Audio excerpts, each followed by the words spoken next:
got a 12-foot by 6-foot cross, which is about the right size of a cross for a man to be crucified on.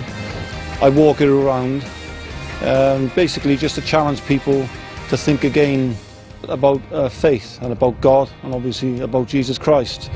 And often they'll come and ask me why, and that's one of the ways which I reach people.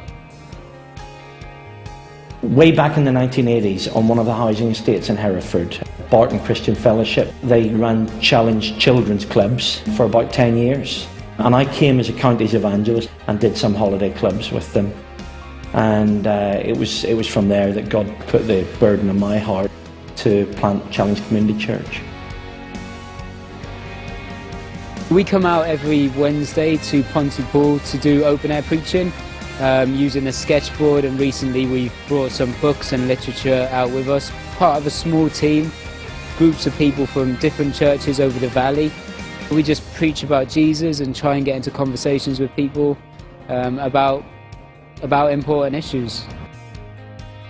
I come from a background myself from drink, drugs and prison. So my heart is to find people to tell them, well look, I know it's real. This is what meeting Jesus has done for me. The responses are always varied. You've got some people who are just indifferent, walking by like we're not even there. Some people who are like more vocally opposed, they're more antagonistic. But then you've got like groups of people who are genuinely interested, and even Christians who are encouraged that we're out there. We planted the church in September '96, but there was at least 10 years of children's work before that, at least.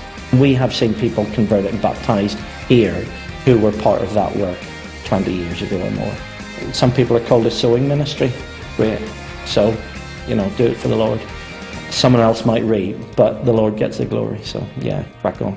Most of the positive things or stories that come back are to do with people that we haven't even spoken to. When we were walking through Machynlleth, right through the main street, we didn't talk to a soul. Well, it was a few months later when another evangelist said, "Hey, I got a story to tell you." He said, "You know when you walk through Machynlleth with the cross?" And I said, "Yeah." He said, "There were 3 Christians or backslidden Christians sitting in a cafe, saw you with a cross, started talking about Jesus, and the 3 of them have gone back to church."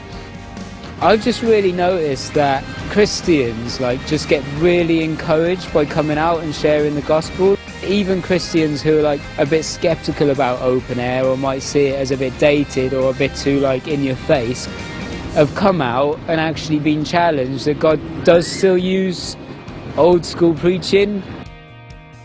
We're in a culture now where people don't understand who God is, where they don't know who Jesus is, where they think, kids club, who is Mary? And a child said, "Is that Jesus' girlfriend?" And it's just a complete disconnect between the Bible and life. So the onus is on the church to put in the spade work. If you're not prepared to disciple people, you need to question the relevance of your evangelism. Counties support financially, but I found the experience that they've got in evangelism a great help and an asset to the work that I'm involved in. They've always been the kind of organisation that kind of look at what you're doing and help you along your way and support what you're doing. Basically, I'm on what's called the ETP with counties, which is the Evangelists Training Programme. The main benefits for being with counties for me are just the sense of family, just support and accountability.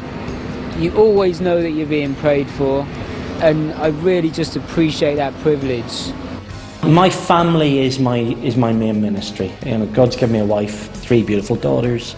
I think counties encourage that and certainly support the wives in the role that they carry out. I don't think the Bible warrants Lone Ranger evangelism. Team is a huge thing. What keeps me going is that there are souls that are going to a lost eternity. And if I think of my children going to a lost eternity, it does something to me. Well, now I have to turn that around and say, well, we're talking about God's children going to a lost eternity. Am I going to do something about that? Or am I just going to let it go?